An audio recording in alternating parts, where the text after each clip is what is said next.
Living life seeking answers to the many problems that continue to evolve?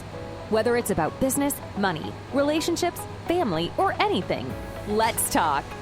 Join Alan Cousin of getupradio Media as he talks about anything and everything that the mind can come up with. His motto is, you can't find a solution until you talk about it first. Ready to be informed about life and feel positive daily? Then come listen to Let's Talk with Alan Cousin and get up as a positive new you. Hello. Happy Thursday, America. Happy Thursday to the world. Happy Thursday, Texas. Happy Thursday to you. Yes, how are you today? I am doing wonderful. To be honest with you, I'm enjoying life, other than my situation where I got some kind of skin rash from some fleas on my dog that I happen to take care of, because I just decided, well, I'm going to take care of this dog, help a friend of mine since she's out of town, and of course me doing the good thing, what happens? I get fleas. Go figure, right? You do something good, sometimes you get something bad. But hey, it's not the worst. It could always be worse. It's just something I got to deal with, right? And that's the way you got to look at life. Never look at life as, oh my God, look at how terrible my life is. Look at the worst situation I'm going through. My God, can it only get better? No. Look at the situation and try to find the positives and remove the negatives. I mean, we all have a negative and a positive. We have a balance. And if you can have a balanced life, you have a great life. But you have to think about it. Don't focus on the negative. Focus on the positive. Because in all honesty, the positive is what keeps you moving forward. Sometimes we forget about that. Sometimes we need to realize that it can be better. And in most cases, it will be better. Now, granted, this is a very difficult situation right now. The economy is still going bust. Taxes are going up, insurance is going up, mortgage is going up, jobs are not really paying enough. People are still losing jobs. Taxes on groceries, gas. It's a very difficult world right now. I will say, yes, it's a very, very difficult world right now. And money will cause issues within a household.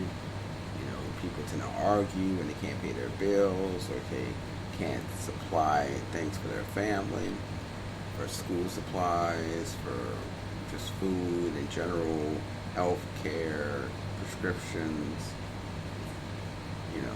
clothing. Like I say, it's very difficult right now. And I want to let you know, I feel your pain. I understand that the reality of life is basically saying no. No, I'm not going to make it easy for you. I'm not going to help you to have the better side of living. And I get this. I mean, in July, so many things are just going to expand and increase, causing us to have less money in our pockets and in our banks. And our credit cards, of course, is going to have a higher interest rate, which means we got to pay more in our APR. And not everyone can be satisfied to the point where they can be very lucky or blessed to just pay their credit cards off right away every month. Some of us have to carry a balance. So it is difficult. It is very difficult to stay positive in a situation where it continually feels like negative situations and negative things are basically occurring. But I'm here to say, life can be marvelous. Life can be good. Life is about living. And in order for you to understand life, you have to suffer and experience how life can be in a negative manner.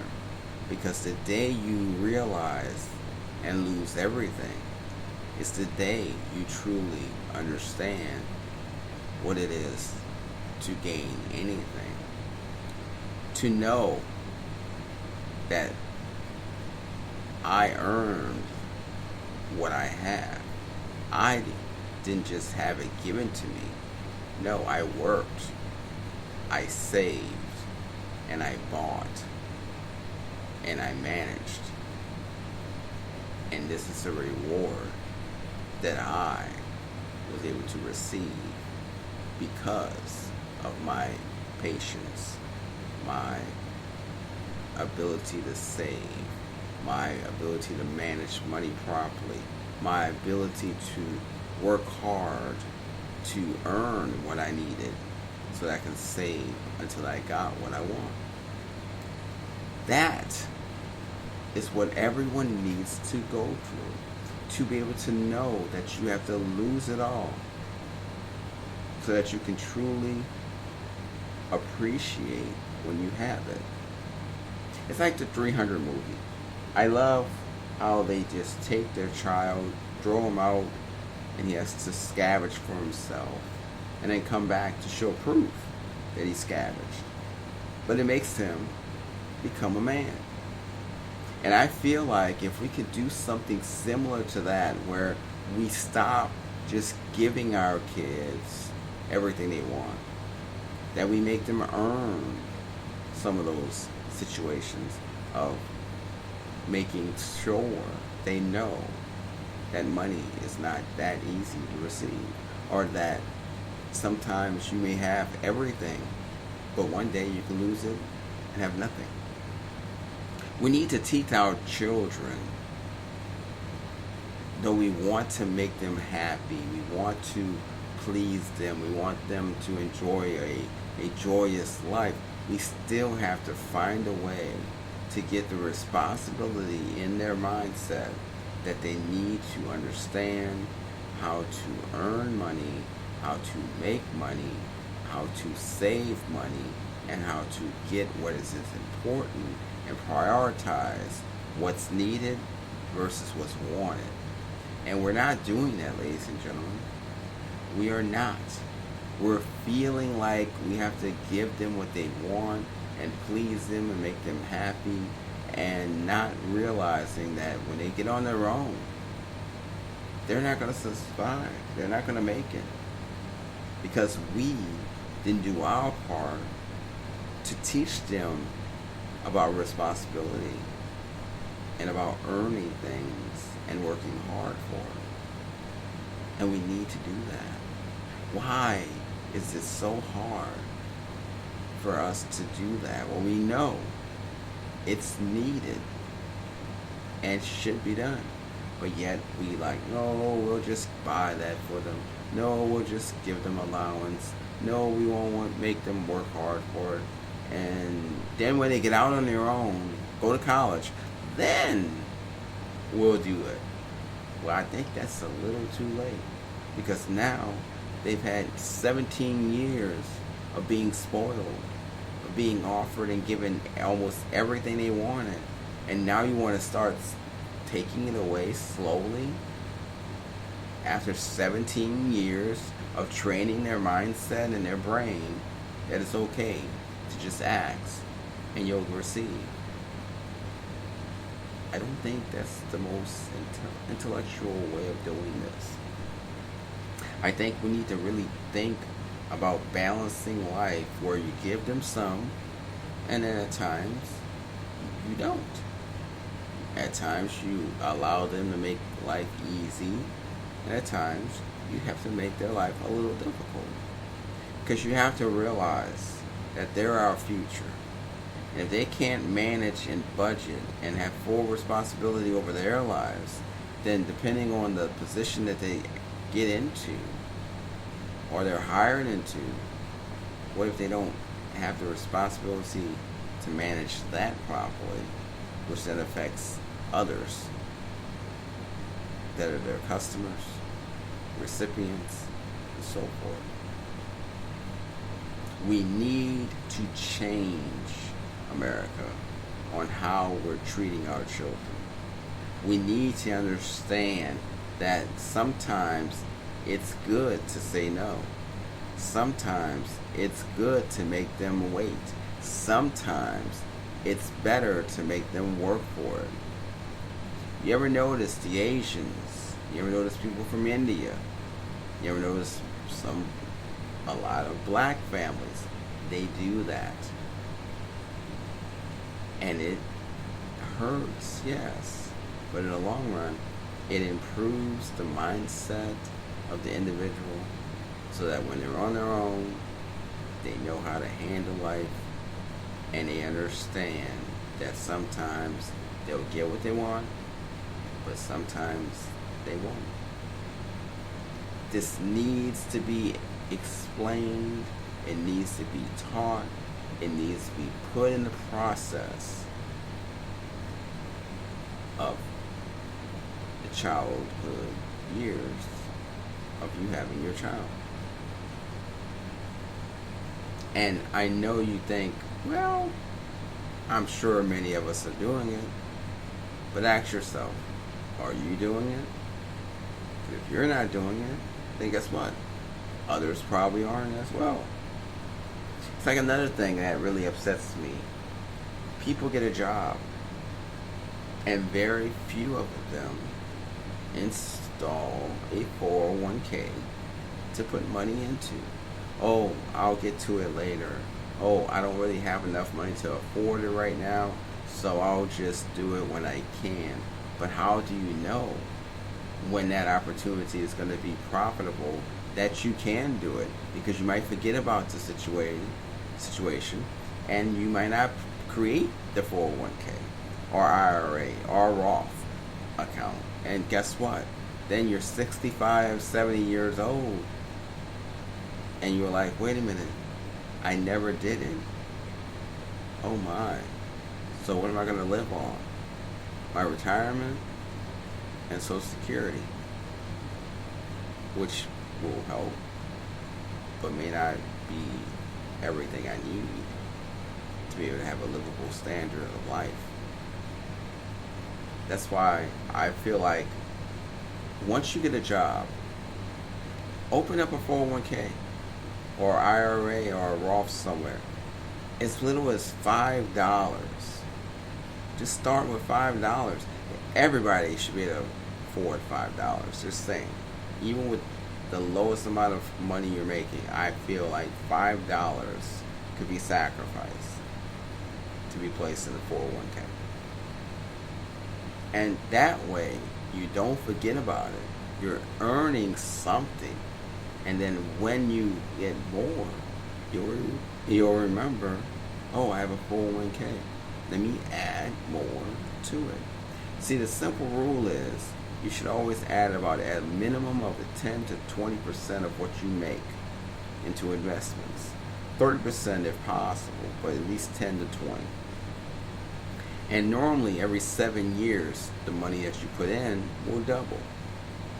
So, quite frankly, in order for you to survive the future as taxes will increase, ratio proportions of how much you make versus how much you spend will change, and in all honesty, prices of most things will continually go up.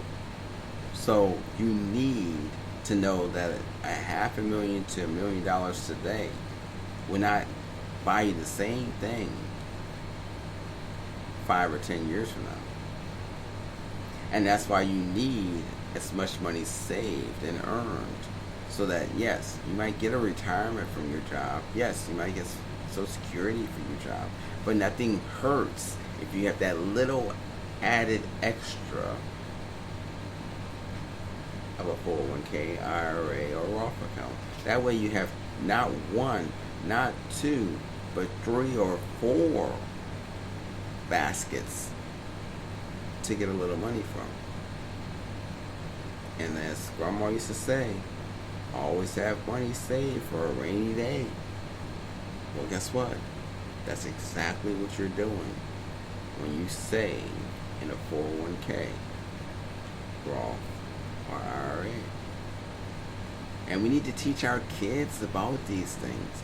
Don't wait until they get out in the real world. Sit down, explain it to them. Let them know these are the foundations of saving that they need to understand so that they can find a way to make as much money as possible, so that when something goes wrong or they need extra funds, it's there. Teach them about managing their checkbook. Teach them about credit cards, APR, and how to pay it on time and how to spend wisely. Teach them about the bank accounts. Teach them about cryptocurrency. Teach them about stocks. Teach them what you know. And if you don't know, try to learn together. That way you can help yourself as you're helping your child. But you need to start doing this and start doing it now. Because trust me, in the long run, if you don't, it's going to be too late when your child comes to you asking for help, because you may not have enough funds or money to help them yourself. And the worst thing in the world is not being able to help your child. The feeling of shame, guilt, and more so defeat because you don't have enough to help them out when they need you. We don't want that. We don't need that. And we don't deserve that. So that's what I'm saying. I'm speaking now, saying, write it down. Do what needs to be done so that you can have a better life, but also you can help your child to have a better one too. Why, when your child is born, you don't automatically put their name on an authorized user for a credit card? You wait until they're out on their own, and then they're trying to earn credit, trying to get a loan for a house or a car or apartment or electricity or internet or water, or just trying to get a personal loan to help them with their finances, and they can't. So of course they rely on you to co-sign for them, when if you would have put their name on the credit card as an authorized user when they were first born, then when they leave out as a 17-year-old or 18-year-old, they have the ability to get money and loans and credit on their own. That way, if something goes wrong and then they need you, then you can help them. But you're not forced to help them. I don't understand why people don't do that. Maybe because they don't think about it. Maybe because they don't think it's something they can do. Well, if you don't think you can, I'm explaining now. Yes, you can do that. So do it. Help your child now so that when they get on their own, they can actually do things for themselves. Because life is hard, and it's getting more and more difficult. And trust me, I am one to say, believe in yourself, do what you can, and never give up. But still, the reality is, life is difficult. And you can either have an easy way, a hard way, or a mediocre way. I don't know about you, but I would prefer the easy way if possible, and not be in the hard most of my life. Granted, I've been there. I know how it feels to work 1, 2, 3 jobs to figure out how to pay bills or steal money from Peter to rob Paul, basically, you know. And I don't want to ever go back. I'm in a situation where I don't need to worry about that anymore, but that's not saying I can't ever go back and be in that situation again. So I have to continually realize that I'm doing well, but continue to do better and never stop, because the day I stop is the day I lose. And I don't like losing. I expect to win. So this is where you have to think about your future.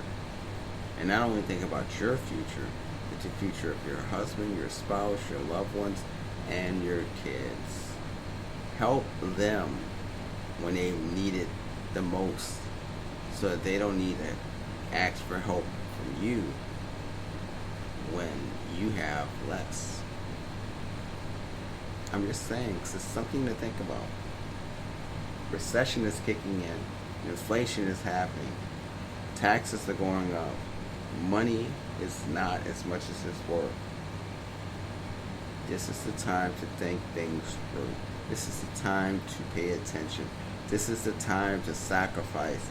But this is the time to be ready for when things go down and stocks are much lower and bonds are much lower, that you can invest and invest wisely and have the patience and the motivation to not touch that money and let it grow, so that in the years to come you can have a nice, very lucrative jar for rainy days, for rewards, for yourself, and for others.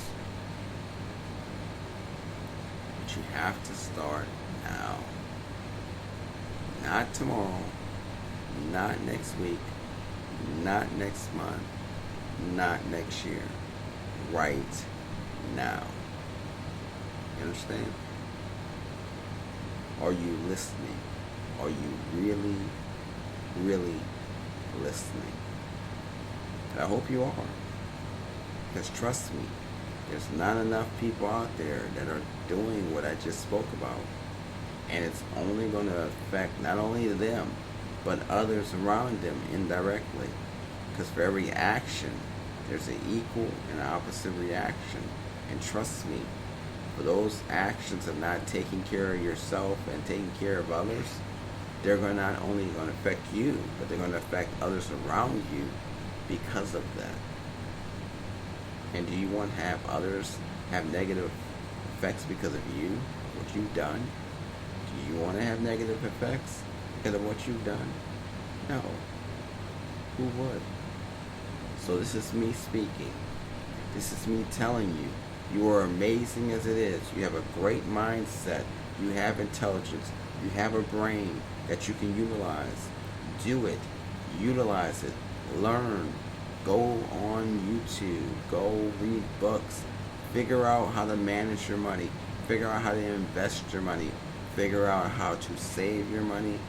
Figure out a plan of 5 years, 10 years, 15 years, and stick to it. And if you're a parent and you have a kid, teach them about these things now, not later. Because trust me, the next 7 years are going to be very difficult, unfortunately. And I'd rather you have a better chance of surviving instead of a negative chance. And we need our generation to move forward so that they can help control the society once we're out of those seats and they're in them. Because I don't know about you, but I want my Social Security check. I want my retirement check. I want my 401k check. And I want it to come on time. I want it to come to me. And I don't want any problems or delays. And those things can and will happen if the individuals today, who are our generation of tomorrow, doesn't understand accountability, responsibility, and savings to the point of knowing how to do their job and do it right. I'm speaking truth here. I'm speaking knowledge. I'm speaking honesty. Take it, learn, and go with it. Because trust me, sooner than later, you're going to need this. And it's going to be valuable, not only for you, but for your children, your grandchildren, your nieces, your nephews, or anyone you know that doesn't currently do it. Let's do it, America. Let's change for it better. Let's change to make it more prosperous. Let's change to make it more profitable. Let's change to make our life worth living. Let's do it. Because remember, as I always say, you can't come up with a solution until you talk about the problem first. Well, we just talked about the problem, and I gave you solutions. So now let's do this. Let's make that problem go away. Utilize these solutions and make a better tomorrow starting today. Well, thank you for listening. Hope you have a wonderful weekend. For those who are federal employees in the military, hope you enjoy your 3-day weekend, as Juneteenth is coming Monday, June 19th. And I may talk about it tomorrow, or I guess Tuesday when I come back. But enjoy life. Live life. Don't focus on the regrets. Focus on the passions and the abilities to improve. And remember, we can always talk about it. So, if you have problems, you need solutions, or just someone to listen to, let's talk. This is Alan Cousin, here for you, ready to listen, and always ready to offer a variable, valid solution. Thank you for listening, and enjoy your day, and be safe. Thank you for listening to Let's Talk with your host, Alan Cousin. If you have any questions that need answers or wish to be on the show, feel free to email us at letstalk@getupradio.com. And if you have a moment to rate, subscribe, and leave a review wherever you listen to your podcasts, we'd really appreciate it. Remember to get up, smile, and live life positively, as you are an amazing person.